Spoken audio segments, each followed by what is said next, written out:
Êxodo 14, versículo 10 ao versículo 14. Vamos, irmãos, nos colocar em pé, aqueles que puderem, claro, em reverência à palavra de Deus, e vamos ler esse texto das Escrituras Sagradas para a nossa edificação. Êxodo 14, do 10 ao 14.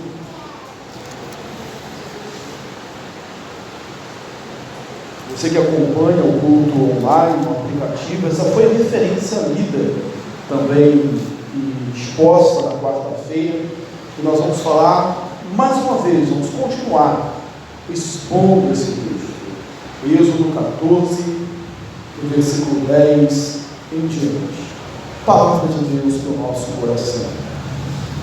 E chegando o Faraó, os filhos de Israel levantaram os olhos, e eis que os egípcios vinham atrás deles, e temeram muito. Então os filhos de Israel clamaram ao Senhor, disseram a Moisés: será por não haver sepulcros no Egito que nos tiraste de lá, para que morramos nesse deserto? Por que nos trataste assim, fazendo-nos sair do Egito? Não é isso que te dissemos no Egito? Deixa-nos para que sirvamos os egípcios? Pois melhor nos fora servir aos egípcios do que morrermos nesse deserto.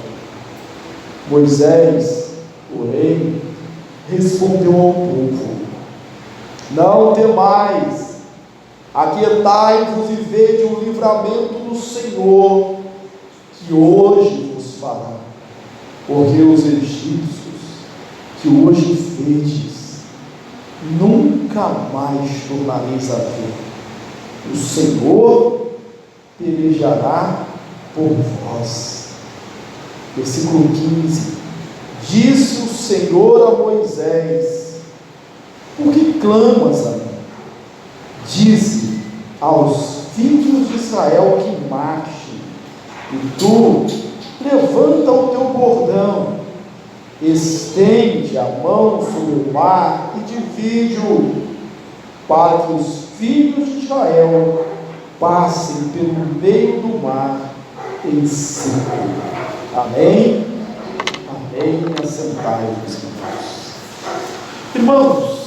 Esse é um texto apropriado para a primeira mensagem, o primeiro sermão do ano, porque é um texto que fala de crise, e é um texto que fala de solução de crise, é um texto que fala de problemas, mas é um texto que fala também de vitórias, é um texto que mostra o povo de Deus num beco sem saída, mas é um texto que mostra o Deus do impossível agindo e abrindo o mar para fazer passar até enxuto, a seco, o seu povo para a liberdade, nascendo uma nação livre da escravidão.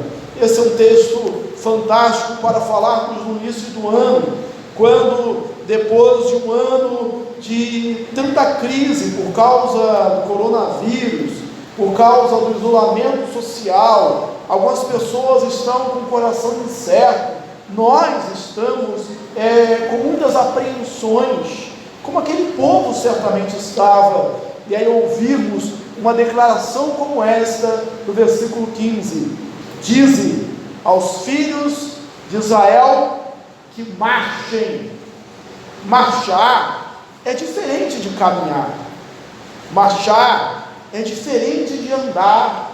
Você não pode marchar demonstrando desânimo, você não pode marchar com inconstância, você não pode marchar de forma lenta. Há um sincronismo, um ritmo, uma cadência, uma marcha militar. E aí é exatamente assim que Deus fala com Moisés: diga ao povo que marche. E mesmo não sendo militar, mas estando muito tempo no exército, a gente já viu vários comandos, meia volta vou ver, sentido, até frente para retaguarda, que é voltar para trás, mas não existe marcha ré, porque você marcha sempre para frente, há um progresso, há um avanço. E na semana passada nós pregamos aqui sobre isso também, nós não somos aqueles que retrocedem, nós somos aqueles que avançam, nós somos da fé. Paulo disse aos Filipenses, olhando firmemente para Jesus, o autor e consumador da fé, prossigo, esquecendo das coisas que para trás ficam, prossigo, olhando para Jesus, o autor e consumador da fé. Deus abriu o mar vermelho, Israel passou a pé enxuto, a pé seco, mas entre a crise e a solução da crise, entre a guerra e a vitória, algumas coisas aconteceram, e entre elas nós destacamos aqui, nós vamos citar já didaticamente o esqueleto, o roteiro, a didática que vamos seguir. Não tenha medo, não murmure, haja, marche, especialmente faça com aquilo que você tem nas mãos. O que Moisés tinha nas mãos era seu cajado. Há uma tradição, o Talmud, uma tradição rabínica, e ela descreve esse episódio da seguinte forma. Nessa tradição judaica, rabínica, o Talmud, ele explica, ele mostra que no meio desse tumulto levantaram-se 4 grupos, comentando o texto. 4 grupos se formaram dentro do povo que estava à margem do mar vermelho. Um grupo exclamava: vamos nos jogar no mar. O segundo dizia: vamos voltar para o Egito. O terceiro dizia: vamos enfrentá-los no combate. E o quarto dizia: vamos orar para que eles caiam. E que o texto se constrói numa resposta de Moisés como líder a esses 4 grupos. Ao primeiro grupo, você deve estar lembrado, qual o primeiro grupo? Aquele que dizia: olha, vamos jogar no mar. Moisés seria respondido como escrito aqui no texto. Para o primeiro grupo, Moisés respondeu: não temais, estais quietos e vede o livramento do Senhor. Não se atira no mar, não se atira no mar, se aquiete e veja o livramento do Senhor. Não pula da ponte, não faz besteira, não erre, se aquiete e veja o livramento do Senhor. Interessante é que diante do mar, Deus não falou para eles nadarem, diga ao povo que nade, atravesse o mar a nado, porque havia uma multidão. Entre essa multidão havia também idosos, havia crianças, havia certas pessoas com dificuldade física, devia ter gente que não sabia nadar, já pensou que ele fala: diga ao povo que nade? Não, diga ao povo que marche. O livramento vem do Senhor. Para com essa precipitação de dizer: vamos nos atirar ao mar, vamos resolver de qualquer jeito. Não, espera, porque a Bíblia diz em Provérbios que peca quem é precipitado. Não é bom proceder sem refletir, e peca quem é precipitado. E na crise sempre existe gente falando muitas coisas, falando demais, dando opiniões demais, inclusive esses precipitados, vamos nos atirar no mar, vamos resolver logo, naquela linguagem, ou vai ou racha. Moisés diz: aquietai-vos e veja o livramento do Senhor. Para o segundo grupo, que dizia, vamos voltar ao Egito, eles tinham uma mentalidade de escravo, Moisés diz, olha, porque os egípcios, se vocês veem agora, vocês nunca mais os verão. Vocês nunca mais vão ver, vão tornar a ver os egípcios que vocês veem agora. Eu acho interessante essa questão, vamos voltar ao Egito. O livro de Êxodo, ele vai mostrar Deus pelejando pelo seu povo. É o Deus que vence as batalhas do seu povo. O livramento de Israel do Egito não foi por causa da força de Israel, não foi por causa do número de Israel. Você deve lembrar que Faraó, ele tinha medo do número dos israelitas. Por que eu digo que Faraó tinha medo do número dos israelitas? Porque na época do nascimento de Moisés, ele havia feito um decreto que mandava matar todos os meninos, que as parteiras deviam ver. Se fosse menina, deixava viver. Se fosse menino, matava, porque ele via que o número dos filhos dos egípcios, dos hebreus, estavam se multiplicando. Ele falou, vamos fazer isso para que eles não se rebelem contra nós. Mas não foi um número, não foi o número de Israel, os filhos de Israel, que venceu o egípcio. Foi Deus com mão forte, que ouviu dos céus o choro, o clamor, a dor do seu povo, e viu as lágrimas do seu povo, e enviou Moisés como libertador. O texto pregresso aqui vai dizer que Deus libertou-os com mão forte. Deus enviou suas pragas, água transformada em sangue, rãs, piolho, mosca, peste nos animais, úlceras, chuva de pedra, gafanhotos, trevas, a morte dos primogênitos. Em cada uma dessas pragas, uma divindade, uma deidade egípcia era humilhada. Um deus do Egito caía, inclusive na morte dos primogênitos, porque quando morre entre os primogênitos o filho de Faraó já era considerado um deus. Faraó era considerado um deus, e todos eles caem. Não sei se você, ao ler a relação das pragas, você de repente assim, se fosse hoje, com medo que algumas pessoas têm aí, Deus tinha que mandar uma praga de barata, porque tem praga de tudo aqui, menos de barata. Já pensou? Uma praga de barata, ia ter gente subindo nas cadeiras, ia ser demais, mas cada uma dessas pragas era para destruir, despojar, humilhar uma divindade egípcia. Veja que Deus vai pelejar por vocês. Deus é o Deus que peleja por nós, irmãos. Lembra que depois disso, quando eles chegam diante da cidade de Jericó, eles não tinham armas, eles não tinham instrumentos para derrubar uma muralha. Como que eles derrubam uma muralha? Eles rodeiam a cidade 7 vezes, 7 dias, uma vez cada dia. No 7º dia rodeiam 7 vezes, e quando Josué dá ordem, eles tocam trombetas e gritam, e as muralhas caem. É Deus que peleja. Aconteceu isso na época dos juízes com Gideão.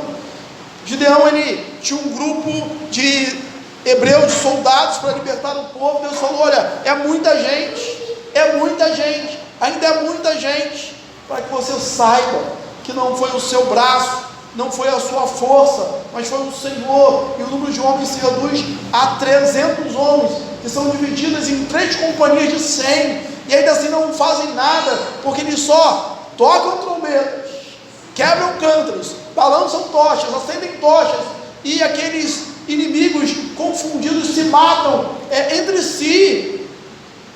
Grande é o livramento do Senhor.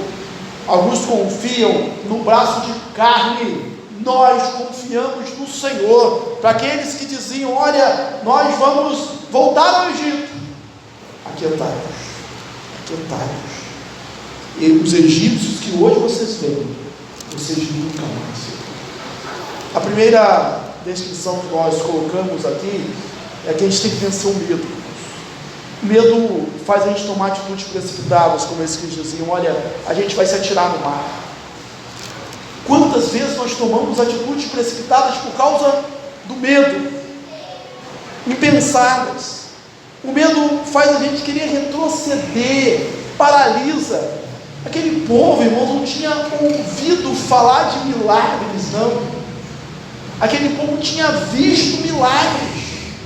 Aquele povo outrora escravo, 400 anos, ou 430 anos, estava saindo do Egito, despojando os egípcios, porque Deus mandou que eles pedissem aos egípcios ouro, prata, tecido, e eles saem dali ricos. Mas eles tinham coração e alma de escravos. Eles pensavam, um texto mais à frente vai dizer que eles pensavam nas cebolas, nos alhos, no tempero do Egito, no hábito do Egito. Aqui eles pensam nos sepulcros do Egito. Talvez houvesse até na mentalidade daquele povo que vivia como egípcio já, porque os egípcios tinham aquela questão de embalsamar o corpo, a questão do sepultamento. Eles estavam preocupados com o sepultamento. Eles falam assim: olha, era melhor que a gente estivesse no Egito servindo os egípcios. A gente não espera ouvir isso, irmãos, de heróis. A gente não espera ouvir isso de gente valente. Quando a gente está vendo um filme de guerra, um filme de ação, ou em qualquer revolução que se preste, a gente espera ouvir das pessoas dizendo assim: olha, eu prefiro morrer do que me entregar, eu prefiro morrer do que ser escravo, eu prefiro morrer essa humilhação. E eles não estão dizendo assim: olha, era melhor que a gente ficasse lá, tomando chibatada nas costas, amassando tijolo, barro para Faraó, comendo a ração deles, vivendo indignamente, que nos aventurarmos aqui por esse deserto. Os egípcios que você hoje vê, vocês não vão ver mais. Para o terceiro grupo, aqueles que dizem: vamos enfrentar, vamos lutar, é com a gente mesmo, nós confiamos na nossa força, nós somos o maior número. Ele diz: olha, o Senhor pelejará por nós. As nossas guerras são as guerras do Senhor. As nossas guerras são vencidas de joelho. As nossas guerras são guerras espirituais. Nossa guerra não é contra homem, contra a carne. Nossa guerra é contra as potestades, contra os principados das regiões celestiais em Cristo. Não somos nós que temos que revidar, não somos nós que temos que atacar. O Senhor vai pelejar por nós. E de um quarto grupo, segundo o Talmud, eu achei muito interessante essa interpretação, que diz assim: vamos orar. E Moisés estava orando. E tem hora, irmãos, que não é hora de orar, é hora de agir. Lembra de Eclesiastes? Eu já disse aqui algumas vezes que aquele não há tempo, uma relação que há tempo para todas as coisas, melhor dizendo, é uma relação exemplificativa, na minha opinião, não é restritiva, que a gente poderia acrescentar-se muito mais coisas ali. Então, há tempo de nascer, há tempo de morrer, há tempo de falar, há tempo de ficar calado, há tempo de abraçar, há tempo de afastar-se de abraçar, há tempo de rasgar, há tempo de coser, há tempo de juntar pedras, há tempo de espalhar pedras. A gente podia incluir ali: há tempo de orar, e há tempo de vigiar, Jesus disse: orar e vigiar. Há tempo de orar, e há tempo de arregaçar as mangas e agir. E nesse texto, Deus fala isso com Moisés: Moisés, que clamas a mim? O povo está lá querendo se atirar na água lá, Moisés. O povo está lá querendo enfrentar os egípcios, ser trucidado por aquele exército, maior potência do mundo. Moisés, o povo está lá querendo voltar e se entregar, e você está aqui orando: Moisés, o que clamas a mim? Diga ao povo que marche. Mas eles estavam paralisados pelo medo. O medo paralisa, o medo escraviza. Tem gente que morre de medo, e não por causa do problema. A gente tem que vencer o medo. João, na sua primeira epístola, diz: o amor lança fora todo medo. No perfeito amor não há medo, porque o amor lança fora todo medo. A outra coisa que impede o nosso crescimento, a nossa vitória, é a murmuração. No livro de Êxodo, esse é um privilégio aqui nesses capítulos que a gente está lendo, não vai ser só no começo da história de Israel como nação, vai continuar essa murmuração contra Deus, contra a liderança. Em qualquer problema, eles começavam a murmurar contra Deus, esquecer de Deus. Olha, Deus, o Senhor quer nos matar, Moisés trouxe esse deserto para nos matar, e começa a murmurar, num segundo, numa fração de tempo, todos os livramentos de Deus, toda a mão forte de Deus, todo agir de Deus, todo milagre de Deus, se torna em nada. Eles começam a reclamar. Início de ano, é o momento da gente falar de gratidão. Tire tempo para agradecer, seja exagerado em agradecer, dê ações de graças a Deus, e livre-se da murmuração. A Bíblia fala várias vezes, não murmureis, não reclame, haja. E aí eu chego nesse terceiro ponto que fala sobre ação. Diga ao povo que marche, é uma ação. Aquilo o povo tinha que fazer. O interessante é que o povo obedeceu e marchou. Nós temos que marchar, não simplesmente caminhar, não nos rastejarmos, não andarmos pelos cantos, nos esquivando, mas corajosamente marcharmos. Você diz ao seu próprio coração, diz para você mesmo, eu vou marchar. Diz para o seu irmão, marche. Diga para ele, avance. Meu irmão, não com passadas trêmulas, mas com passadas firmes, com coragem. Marche. Lance fora o medo e marche.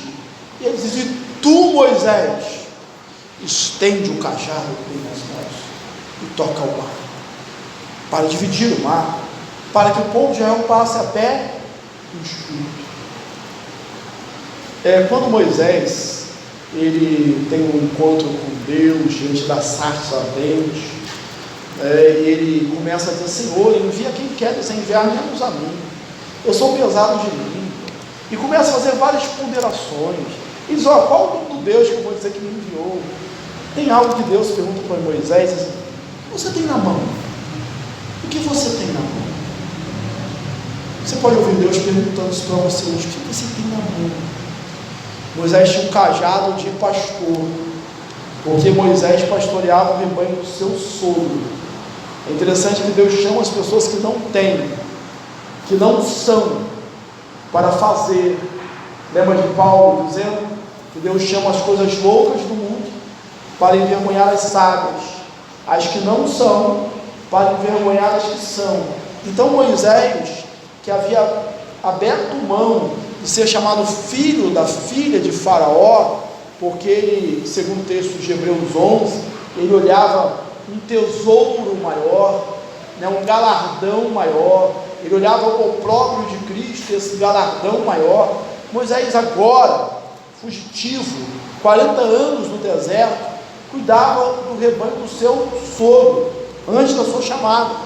Então Moisés nem rebanho tinha, era um homem que cuidava do rebanho do seu sogro, mas estava bom, porque o povo que Moisés ia cuidar também não era dele, não seria rebanho dele, era rebanho de Deus, e o cajado era sinônimo da autoridade do pastor sobre as ovelhas. Ele tinha que ter na mão um cajado, um pedaço de pau. Com isso você vai ferir o Egito. Essa vara que ele jogou no chão se transformou na serpente. Com essa vara ele tocou o mar. Você toma a vara que você tem na mão, fere o mar e abre o mar. O que você tem nas suas mãos, Pedro? Que dom, que talento, que bem, o que você possui. Deus vai trabalhar com o que você tem. E é maravilhoso isso. Lembra da viúva de Serepta? Quando Elias vai até ela ela tem um pouco de farinha e um pouco de azeite, e ela disse que ia fazer um bolo para ela e o seu filho a comer e morrer. E aí Elias fala assim: olha, vai, mas primeiro faz para mim. Parece até um abuso, né? Mas é um símbolo das primícias para Deus. Faz primeiro para mim. E aquela mulher obedeceu e fez primeiro para o profeta. E a promessa foi: olha, porque enquanto durar a seca, a farinha da sua panela não acabará, nem o azeite da sua botija. Aquilo ali se tornou como se fosse uma mina de farinha e de azeite.